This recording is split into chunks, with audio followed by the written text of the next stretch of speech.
There was a particular Soviet plane that no one wanted to board during the final stages of the Soviet Union, and contrary to what you would think, it is not because the plane model was dangerous or would fail in the air.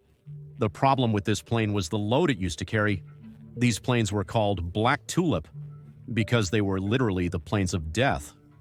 The plane in question was the Antonov 12. It was the plane that catapulted Antonov to the pinnacle of cargo transport in the Soviet Union.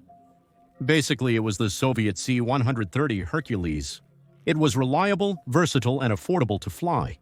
It had its first flight in 1957, and since then, for 3 decades, it was the predominant troop and cargo transport plane in the Soviet Union. 1,200 of these were produced until its production ceased in 1972. Even despite its age, more than 100 of them still fly today for civil and military purposes. But if they were so good, why did no one want to get on these planes called Black Tulips? To answer this question, we must travel quite a bit back in time, to the largest conflict in which the Soviet Union was directly involved, to Afghanistan.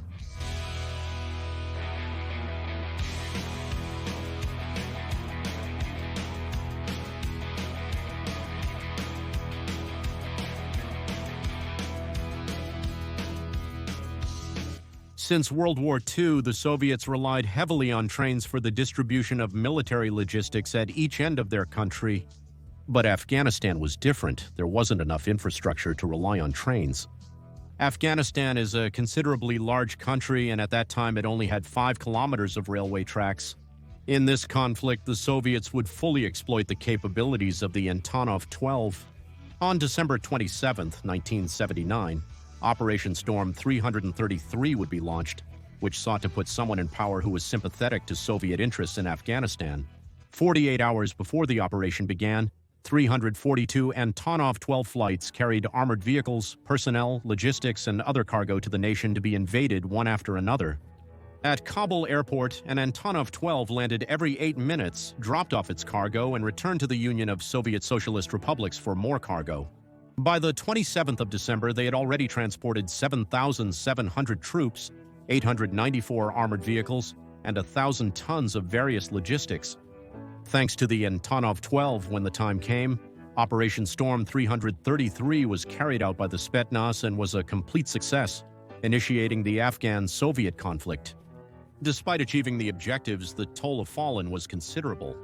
The Soviet High Command ordered that any fallen in combat should be brought to their hometowns so that their respective families could bury them.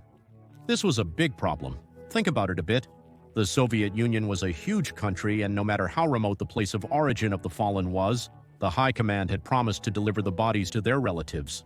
At first, this did not represent much problem as there were few fallen, but as the conflict became increasingly intense, the number of fallen increased greatly. By 1980, there were monthly from 100 to 300 fallen, or even more, depending on whether there were big battles or not. This demanded a more extensive and long-term viable protocol. From the highest point of the Soviet power dome, it was proposed to make a military cemetery in Tashkent, Uzbekistan, with monuments and all decorated. But this was considered inappropriate because it was supposed that there was no war in Afghanistan and that Soviet soldiers were only building bridges, schools, and hospitals. The problem was referred to the Soviet transport aviation, which had already done an exceptional job transporting everything necessary for the war in just 48 hours. Only they could solve this big problem, and what the Soviet aviation did was surprising. To begin with, when a soldier fell in combat, he was quickly transported to one of these 4 military hospitals in the nation, which were equipped with everything necessary to do the job. There they were cleaned and prepared for long flights. Then they were packed in a zinc container. This way they could withstand even longer without decomposing. This is the curious origin of the phrase "returned in zinc," which was imprinted in the consciousness of the former Soviet republics and is still widely used to describe those who fall in combat. These huge vessels were placed in heavy wooden containers, and in this way they were put inside the Antonov 12 for transport. The process took a maximum of 24 hours. The Antonov took them to Tashkent, Uzbekistan, and from there they were taken to their respective hometowns. The efficiency of the Antonov 12 made them ideal for this task. The load was heavy, but not very bulky, so using larger planes would be a complete waste. Especially considering that the airfields in Afghanistan were usually not paved and tended to be short runways, so jet engines could be unsuitable for them. Almost daily, Antonov 12 loaded with fallen soldiers arrived in Tashkent. The soldiers who worked on these planes began to call them Black Tulip. The origin of the nickname is still debated, but it is believed to be related to the obituaries in Afghan newspapers, which were surrounded by black desert flowers that were associated with tulips. When you see a hearse on the streets of your city, you probably feel a bad vibe around it. In the same way Soviet soldiers felt about the Antonov 12 that carried this load. For the Soviet soldiers, this was a symbol of bad omen that their combat duty could bring them. "Take good care of yourself, friend. You wouldn't want to come home in a black tulip," the soldiers would commonly say to each other.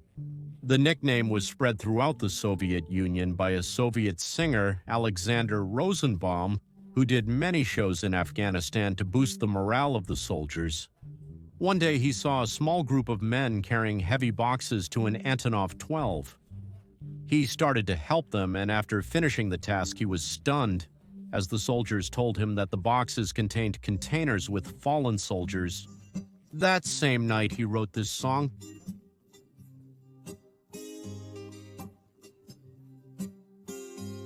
With vodka in the glass, we silently float above the earth. Sorrowful cries across the border. Kruskim carries Zarnitsam. The little boy is home in a black tulip.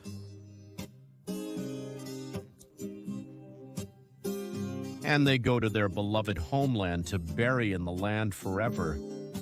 This has become very popular throughout the Soviet Union. Thanks to this and the movie Afghan Breakdown, everyone knew the name of Black Tulip. Things only got worse in 1984. In this year, the fallen were really numerous, more than any other year of conflict.